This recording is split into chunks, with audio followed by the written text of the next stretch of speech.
A soldier steps off a bus after 2 long years, looking forward to a family reunion, only to be stunned to see two little girls in tattered pink dresses standing outside his house, clutching a broken teddy bear and a battered suitcase. A German shepherd stands guard beside the soldier, growling softly as if he already knows the truth. The girls are not guests, they are being chased away. In that moment, Silas realizes the real battle is not abroad. It is waiting for him right outside his own door. The late afternoon sun slanted over the flat plains of Kansas, turning the horizon into a burnished sheet of gold. The town of Ashford lay quiet, a cluster of wooden houses and weather-beaten fences, its air filled with the dry rustle of autumn leaves blown across gravel roads. The bus rumbled away down Main Street, leaving behind a tall man in a faded olive duffel coat, boots dusty from travel. His name was Silas Ward, 38 years old, a soldier hardened by 2 years of deployment at the southern border. His square jaw was marked by a faint scar running from his cheekbone to his jawline, a reminder of a roadside blast that had nearly taken his life. His shoulders were broad, his hair clipped short and already streaked with gray, but his eyes, storm blue and restless, carried the weight of things he rarely spoke of. Silas had dreamed of this moment, returning to the modest 2-story house on Maple Avenue, imagining the sound of laughter, the smell of supper, the promise of peace. Yet as he turned onto the familiar path, his boots crunching against the gravel, the sight before him froze his breath. On the porch, in the raw glare of the sun, stood two little girls no older than 6. Their names, etched in his heart, though scarcely spoken in 2 years, were Amelia and Grace, his twin daughters. The girls were mirror images in their fragility, both with long brown hair tangled by the wind, both wearing faded pink dresses frayed at the hems, their bare knees scraped with fresh marks of play or punishment. Yet even in sameness, they carried subtle differences. Amelia, the elder by 5 minutes, held her chin slightly higher, her hazel eyes scanning the world with cautious resilience. Grace, quieter, clutched the sleeve of her sister's dress, her gaze downward, her small fingers gripping a battered teddy bear, whose ear was sewn back on with clumsy stitches. In Amelia's other hand was a small suitcase, its handle loose, stickers peeling from places Silas had never taken them.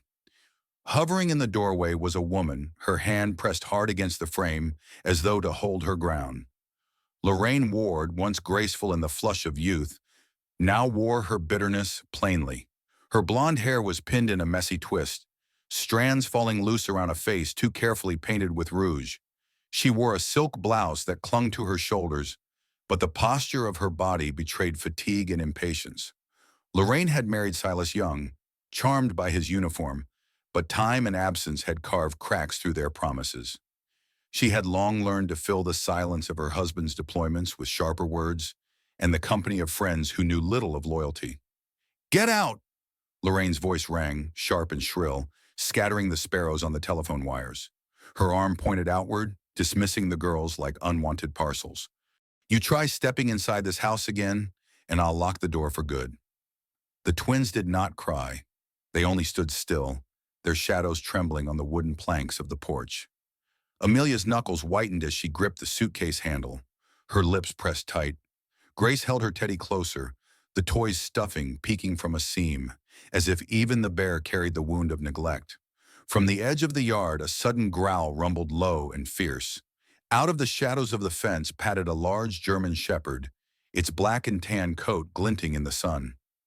His name was Ranger, 4 years old, bred from working stock, his body lean and powerful. Ranger's amber eyes fixed on the woman in the doorway with sharp intelligence, teeth bared in warning. Silas knew this dog. He had trained Ranger himself before leaving. Back then, the animal had been a clumsy pup who once leapt into a river during a patrol, forcing Silas to dive after him. The memory of dragging the soaked puppy to shore, coughing and shivering, had welded a bond deeper than command. Since then, Ranger had been loyal beyond reason, able to sense danger and sorrow in equal measure. Now Ranger moved without command, planting himself between the twins and the threshold, his tail stiff, muscles taut as if ready to lunge, should Lorraine make another motion.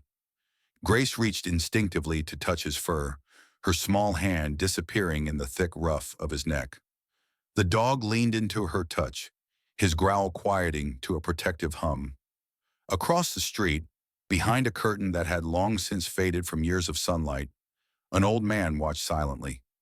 Calvin Price, a widower in his late 70s, had lived next door for decades. His frame was thin, shoulders stooped, but his eyes still sharp, the kind of eyes that had once caught fish on the riverbanks or spotted a storm before it broke.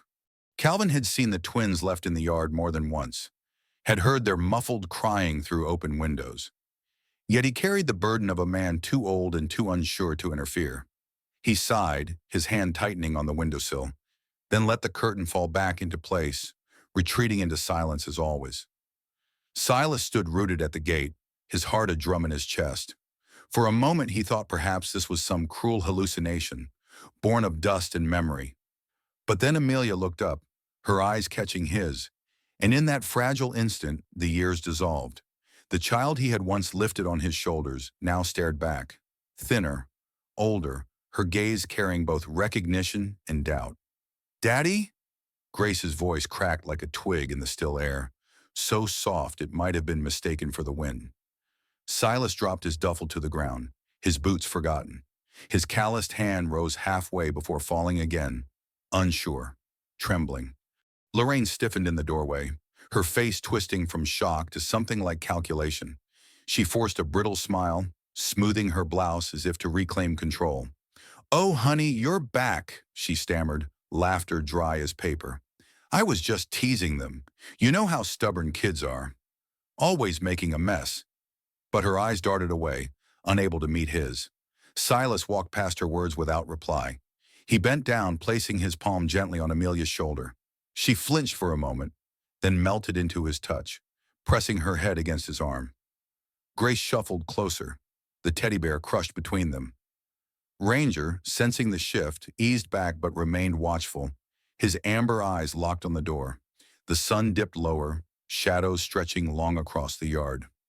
Silas lifted the featherlight suitcase, feeling the hollowness of its weight. A suitcase that carried not clothes but the emptiness of abandonment. He took his daughter's hands, one small, one trembling, and led them toward the house that was no longer a home. Lorraine stepped aside, muttering half excuses about lessons in discipline.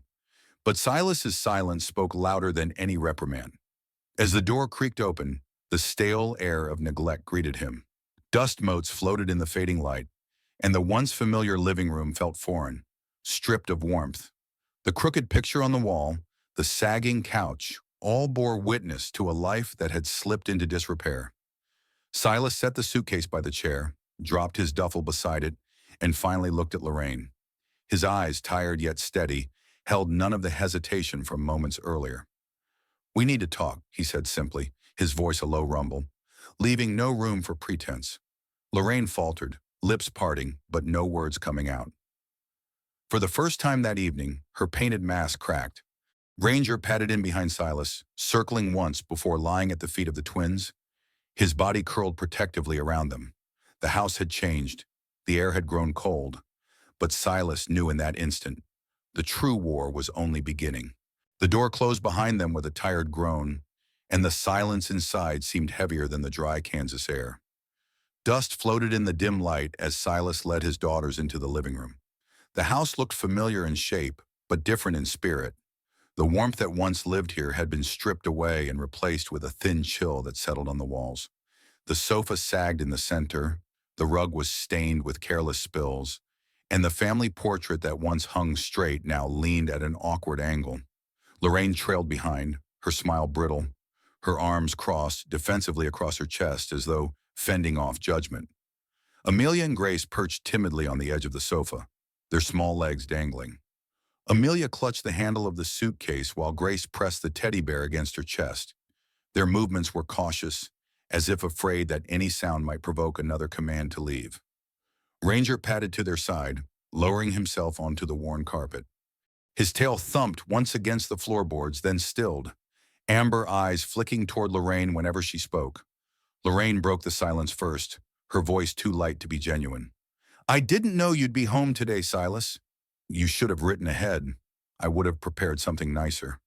She gestured vaguely toward the kitchen. Dinner is simple tonight, just noodles. The girls didn't mind Silas studied her. Lorraine was 35, her beauty dulled by years of discontent and restless nights. Once she had been quick to laugh, but absence and responsibility had hardened her into someone sharp-edged. She had grown accustomed to evenings spent in bars or with friends who applauded her wit but never saw the weight of raising children. Neglect had become habit, painted over with excuses. When she returned with 3 bowls of instant noodles, steam curling weakly upward, Silas set his jaw. The twins picked at the food, stirring it rather than eating. Grace dropped a noodle back into the broth with a soft splash, earning a quick glare from Lorraine. Ranger gave a low growl, barely audible, but enough to draw Silas's attention. He reached out, steadying his daughter's trembling hand, then lifted his own bowl with deliberate calm. After dinner, Lorraine retreated to the kitchen under the guise of washing dishes. Silas noticed the way she lingered near the window, her phone glowing faintly in her hand. Her voice hushed. The twins had drifted toward the corner of the room, where a small wooden desk stood buried in clutter. Silas followed them quietly. On the desk lay a plastic container of colored pencils. He lifted the lid to find most of them broken, some worn to stubs, others cracked in half. At the bottom of the box, crumpled paper revealed a child's drawing, 3 figures under a sun, 2 small and 1 tall. The tall figure's hand stretched toward the others. The lines were shaky, the proportions uneven, yet the intent was unmistakable. A family reaching for one another, but the paper was torn down the middle, as if discarded without care. Silas felt his throat tighten. "Did you draw this?" he asked softly. Amelia nodded but did not speak. Grace looked down at the bear in her lap, whispering, "Mom said it was messy." "She told us not to waste paper." Silas placed the drawing back in the box with a kind of reverence, then set it aside on the shelf. He crouched to their level, brushing a lock of hair from Grace's damp cheek. "Messy or not, it matters," he said. "You both matter." The twins exchanged a glance, something unspoken passing between them, and for the first time that evening, their shoulders seemed a little less rigid. From the kitchen, Lorraine called out with a forced cheer, "Silas, I'll make coffee for us." But the dog's ears pricked up, and a second growl rumbled in his chest. Silas laid a calming hand on Ranger's back, but he understood. Ranger was no ordinary companion. His instincts had been sharpened by training and by loyalty. Once, during a desert patrol, the dog had refused to move forward, sitting down stubbornly until Silas investigated and uncovered a buried tripwire. Ranger had saved his life that day, and Silas had never doubted him since. Now the dog's unease mirrored the truth Silas already felt. The real danger here was not external, but within these walls. He straightened, his gaze lingering on Lorraine's silhouette in the kitchen doorway. She smiled when she noticed him looking, but it was the kind of smile that never reached the eyes. Silas returned none of it. Instead, he lowered himself into the armchair opposite his daughters, watching as they curled up together on the couch, their heads leaning against each other, Ranger sprawled like a guardian at their feet. The light of the lamp cast long shadows on the wall, stretching and twisting, like echoes of years lost and promises broken. The house felt small, suffocating with secrets, but Silas's resolve hardened. He had fought in deserts and along borders, but the hardest battle of his life had only just begun, and this time, it was for the souls of his children. The sky over Ashford darkened earlier than usual, thick clouds rolling across the plains, blotting out the last hints of afternoon light. By the time the school bell rang, the first drops had fallen, heavy and insistent, drumming against the cracked pavement. Children rushed into waiting cars, umbrellas blossomed like flowers, and the schoolyard quickly emptied. But Amelia and Grace remained by the steps, their small pink dresses already damp, their hair clinging to their cheeks. They waited, hugging the suitcase that now carried their notebooks in the same battered teddy bear. Their classmates had parents who arrived promptly, but no one came for them. Amelia tried to be brave, pulling Grace closer under the narrow eaves, whispering that someone would come. Grace's lips trembled, and she pressed the teddy tighter. They had been told to wait, always wait, but the rain grew heavier, streaming from the gutters in dirty cascades. Across town, Silas had returned from a short errand at the community post office.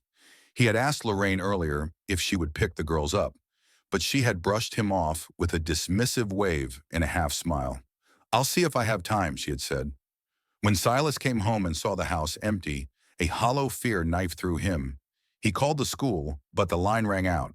Ranger, sensing the shift, paced restlessly at the door, ears alert as though urging him forward. Silas threw on his worn army jacket and stepped into the downpour, Ranger bounding ahead. Rain plastered his hair to his forehead, streaking across the scar on his jaw. He drove the pickup toward the school, headlights barely cutting through the storm. His heart pounded in rhythm with the windshield wipers. He remembered sandstorms, remembered the chaos of patrols gone wrong, but nothing compared to the terror of not knowing where his daughters were. The schoolyard was deserted when he arrived. The flag whipped violently on its pole, and puddles pooled across the asphalt. Silas leapt from the truck, calling out their names, his voice drowned by the roar of rain. Ranger sprinted ahead, nose to the ground, circling the edges of the yard before veering toward the back. The dog barked sharply, once, then again, as if summoning him. Silas followed, boots splashing mud. Behind the main building stood an old storage warehouse, its corrugated roof leaking, water streaming down in grim curtains. Beneath its overhang, huddled together, were Amelia and Grace. Their dresses clung to their thin frames, their knees drawn up to their chests, eyes wide with a mixture of fear and relief. Grace shivered violently, the teddy bear soaked through. Amelia tightened her grip around her sister, but even she was trembling. Silas dropped to his knees, gathering them both into his arms. They clung to him, their small bodies radiating cold, their tears mingling with rain on his shoulder. Ranger pressed against them, shaking water from his coat, standing as a living barrier against the storm. "I'm here," Silas murmured, his voice breaking with the weight of it. "You'll never wait alone again." The vow was made not in grandeur, but in desperation, etched in the marrow of his bones. He carried them to the truck, wrapping his jacket around their shoulders. Ranger leapt into the back seat beside them, his tongue lolling, eyes watchful even in exhaustion. Silas drove them home, each mile soaked with silence except for the sound of their shallow breathing. When he pulled into the driveway, the house glowed with light and laughter. Inside, Lorraine's voice rang out, shrill with amusement, mingled with the chatter of friends. Music thumped faintly from her phone speaker. She sat at the kitchen table in a sequined blouse, a glass of wine in hand, smiling into the glow of a screen. The storm outside seemed to have no place in her world. The door burst open as Silas carried the twins inside, water dripping onto the floor. Lorraine looked up, startled, her smile faltering for a second before snapping back into place. "Oh, you found them!" "I told you I was busy tonight." She reached for her phone again, dismissing the sight of her shivering stepdaughters as though they were mere inconveniences. Silas said nothing. He walked past her, his boots leaving muddy prints on the tile, and set the twins by the fire to warm. Ranger shook himself dry, sending droplets across the kitchen, then settled firmly at the girl's feet. Lorraine sighed loudly, rolling her eyes at the mess, muttering something about always being the one to clean up. On the counter sat a stack of unopened mail. Silas rifled through it until he found the envelope he had left untouched for weeks, the divorce papers. He laid them flat on the table, the edges curling slightly from the damp air.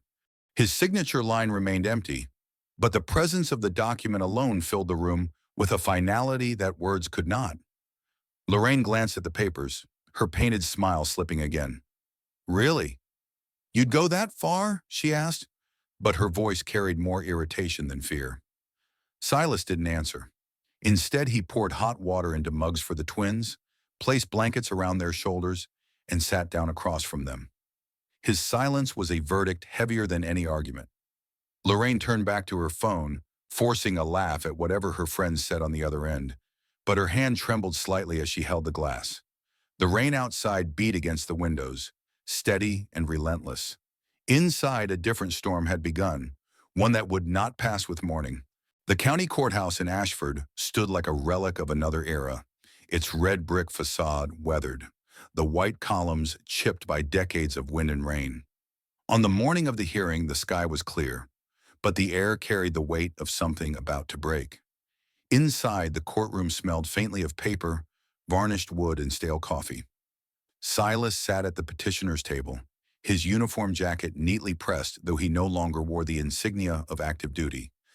He had trimmed his hair, shaved carefully, and carried himself with the solemn bearing of a man who had faced battlefields but found this trial far heavier. Across from him, Lorraine sat rigid in a fitted black dress. Her blonde hair was piled high, her lips painted crimson. She leaned into her attorney, whispering sharply, her manicured nails tapping the table in impatience. She was 35, but the late nights and indulgent living had etched fine lines at the corners of her eyes. Her glance darted often to the back of the courtroom where Amelia and Grace sat, clutching each other, with Ranger sprawled at their feet. The judge, Harold McKinney, a man in his 60s with silver hair and a furrowed brow, presided from the bench. His voice, gravelly yet steady, called the session to order. He had served as judge in the county for more than 20 years, known for his patience, but also his distaste for theatrics. His reputation was of a man who had seen through lies too many times to be fooled again. Silas's lawyer, Eleanor Briggs, rose to present the case. Eleanor was in her early 40s, a woman with auburn hair cut short, glasses perched low on her nose. She had once been a military spouse herself, left to raise 2 children alone until her husband's return. That experience had sharpened her empathy and given her a reputation for fighting fiercely for children. She began with quiet authority, laying out bank records, the regular deposits from Silas's service pay, the corresponding withdrawals that matched bar tabs, boutique purchases, and hotel charges. She handed copies to the judge, her voice calm but unwavering. Next came Mrs. Taylor, Amelia and Grace's former first-grade teacher. She was in her 50s, with kind eyes and silver-streaked hair pulled into a bun. She recalled days when the girls had arrived late, their clothes wrinkled, lunches forgotten. She remembered once lending Grace a sweater when she came shivering in January without a coat. Her testimony was gentle but firm, painting a picture of neglect that no excuse could soften. Then Calvin Price, the old neighbor, stepped forward. His posture was bent, his hands rough with arthritis, but his voice carried quiet conviction. "I saw them many times," he said, his gaze steady on the judge. "Standing out in the yard till dark, waiting, crying sometimes. I wanted to help, but I didn't know how without stepping into trouble. Still, I knew it wasn't right." His words carried the weight of a man who had lived long enough to regret silence, and the courtroom seemed to absorb the sorrow in his tone. Throughout the testimonies, Lorraine shifted in her seat, rolling her eyes, whispering objections to her lawyer. When it was her turn to speak, she rose with practiced drama. "He was gone for years," she declared, gesturing at Silas. "What right does he have to suddenly play father? I raised them alone. Maybe I had bad days, but who wouldn't? He's just trying to punish me for surviving without him." Her voice rose, tinged with desperation, but Judge McKinney lifted a hand. "This isn't a performance, Mrs. Ward. Please stick to the facts." At that moment, Eleanor called for the final piece of evidence. With the judge's permission, Silas turned toward the back. Amelia and Grace rose slowly, holding each other's hands. They walked forward, Ranger padding close behind, his claws clicking softly against the floor. The courtroom murmured, surprised at the dog's presence, but Eleanor explained he was a trained companion and a symbol of the girl's stability. The twins climbed into the witness area. Their voices were small, but their presence filled the room. Amelia spoke first, her hazel eyes steady despite the tremor in her hands. "Sometimes Mom forgot to come. We waited a long time, but Ranger stayed with us. He always did." Grace added quietly, "Daddy didn't leave us. The Army made him go. But now he's here." She buried her face into Ranger's neck, and the dog leaned into her, his amber eyes unblinking as if he too were testifying. The judge removed his glasses, rubbing the bridge of his nose. For a long moment, silence hung heavy. Then his voice came low but firm. "Custody of Amelia and Grace Ward is granted in full to their father, Mr. Silas Ward. Mrs. Ward shall retain visitation under court supervision." This decision is made in the best interest of the children. Lorraine gasped, then shouted, her chair scraping back. They're mine! You can't take them from me! She lunged forward, but two bailiffs stepped in quickly. Her cries echoed, frantic and sharp, as Amelia and Grace clung tighter to their father. Silas gathered them close, his arms a fortress, Ranger pressed at their side. As the gavel struck, the chapter of waiting and fear closed. The war was no longer about proving himself. It was about building a home that could not be shaken again. The road from Kansas stretched westward, winding through the rolling plains until the mountains of Colorado began to rise faintly in the distance. Silas drove the old pickup slowly, not in haste but with a quiet steadiness, the kind that spoke of someone guiding not only a vehicle, but also a fragile future. In the back seat, Amelia and Grace leaned against each other, their eyes heavy with the kind of exhaustion only children who had lived too much too early could carry. Ranger lay stretched across the floorboard, his head resting on Grace's lap, amber eyes half closed, yet alert with every sound of the journey. Their destination was Havenwood, a modest town tucked at the edge of a valley, where wooden houses leaned into the scent of pine, and the air felt cleaner, freer. Waiting there was Margaret Ward, Silas's mother, a woman in her late 60s, with silver hair tied neatly at the nape of her neck. Margaret's face, lined with both grief and kindness, bore the history of years spent raising a soldier son alone after her husband's passing. She had run a small bakery in town, known for her lavender honey bread, and though arthritis now slowed her hands, her spirit remained gentle but unyielding. When they pulled up to her white-painted gate, Margaret was already waiting on the porch, her floral dress fluttering in the breeze. She opened her arms without hesitation. Amelia paused, uncertain, but Grace stepped forward first, clutching her teddy bear. Margaret knelt slowly, ignoring the stiffness in her knees, and gathered both girls close. "You're safe here," she whispered, her voice carrying the warmth of fresh bread and blooming lavender. Silas felt something in his chest ease for the first time in years. The house itself was small but alive. A garden stretched along the backyard, rows of lavender swaying in the wind, filling the air with a calming fragrance. Inside, the kitchen smelled faintly of yeast and cinnamon, a remnant of Margaret's baking days. Silas and the girls settled into rooms that had been waiting. Margaret had dusted off old furniture, hung fresh curtains, and even placed jars of wildflowers on the windowsills. For Amelia and Grace, it was not the size of the room that mattered, but the sense of belonging woven into every corner. School in Havenwood was different. The building was smaller, its hallways brighter, decorated with children's paintings pinned proudly on the walls. On their first day, Amelia held tightly to Grace's hand until a teacher with a warm smile bent down to greet them. Miss Harper, in her early 40s, wore her curly chestnut hair loosely and had a voice that soothed like music. She noticed the quiet sketchbook tucked under Amelia's arm and gently asked about it. Within a week, both twins were invited to join the after-school art club. There, surrounded by paints and pencils, they began to rediscover laughter, timid at first, then freer as colors spilled across paper. At home, life settled into rhythms Silas had once thought impossible. Mornings began with toast and scrambled eggs, cooked with Margaret's careful guidance. Afternoons were for school, chores, and sometimes walks through the valley trails. Evenings often ended with the three of them, and Ranger painting the backyard fence, Amelia insisting on pale blue while Grace argued for white. Ranger, ever present, trotted back and forth with a paintbrush dangling clumsily from his mouth, earning bursts of giggles that echoed across the yard. On the living room wall, new drawings began to accumulate. Some were simple flowers, trees, the outline of mountains. Others showed a family, a tall man, two little girls, and always without fail, a German shepherd drawn larger than life, his ears alert, his stance proud. To Silas, each picture was more than art. It was proof that healing had begun. Lorraine appeared once or twice, unannounced, standing awkwardly at the edge of the lavender garden. She was no longer the sharp-tongued woman in black dresses, but a figure in plain clothes, her hair tied loosely, eyes clouded with something between regret and resignation. She brought small gifts cookies from a store, a doll wrapped in plastic, but the girls no longer clung to her. They greeted her politely, Amelia standing protectively near Grace, Ranger positioned between them, tail stiff but not aggressive. Lorraine never stayed long. She seemed to understand she was now a visitor in a life that had moved on without her.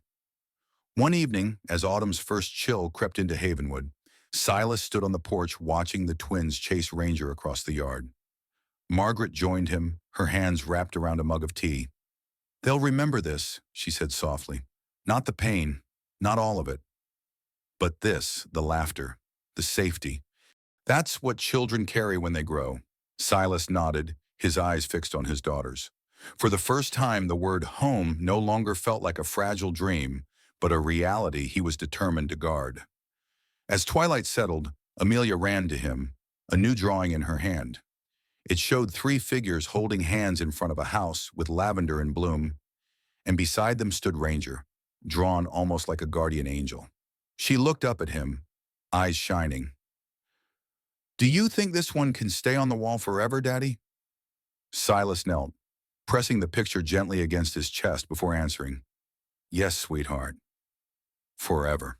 Sometimes the deepest wounds are not left by war, but by silence within a family. And sometimes the greatest healing begins not with grand gestures, but with a father's steady promise, a grandmother's open arms, a loyal dog's silent watch, and the laughter of two little girls who finally found home. Love is not about being perfect. It is about showing up and staying. Have you ever witnessed a moment when love, no matter how fragile, was enough to change everything? Share your thoughts in the comments. If this story touched your heart, please like the video, follow for more stories like this, and subscribe to the channel so you never miss the next chapter of hope and healing.